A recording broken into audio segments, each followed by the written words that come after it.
Hi மக்களே, இன்றைக்கான work out முடிச்சிட்டோம். பார்த்தீங்கன்னா நம்ம தமிழ்நாட்டில் ஒரு 2 நாளாக பரபரப்பாக போயிட்டுருக்கு. என்னென்னு பார்த்தீங்கன்னா அஜித்குமார் மரணம், அதாவது சிறை மரணம். அதாவது சிறையில் கூட வச்சு கொல்லலை, சிறை எஃப்ஐஆரே போடாமல் சிறைக்குழிக்கும், அதாவது போலீஸ் ஸ்டேஷனே கொண்டு போகாமல் ஒரு தனிப்பட்ட இடத்துல வச்சு அவர் அடித்து கொண்டிருக்காங்க. இது எவ்வளோ பெரிய அநீதி.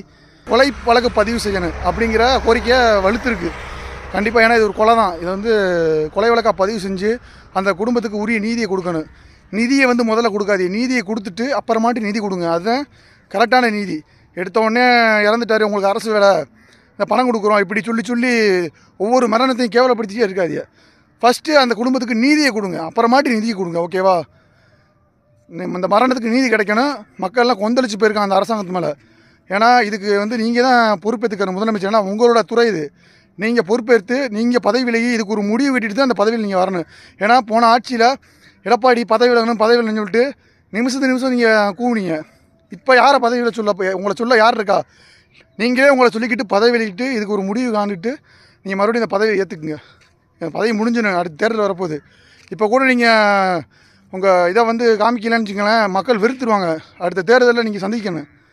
அதனால் கவனமாக செயல்படுங்க. இதுக்கு ஒரு நீதி கிடைக்கிற மாதிரி தமிழக அரசு வாதங்கள் முன்வைங்க கோர்ட்டில். அதாவது அவங்க கேட்குற கேள்விகள்லாம் முன்னுக்கு பின் முரணாக நீங்கள் வந்து பதில் சொல்லிடுறாங்க கோர்ட்டில். அதாவது நீதிபதியை வேதனை தெரிவிக்கிறார். அந்த மாதிரி போய்கிட்டு இருக்கு நிலமை.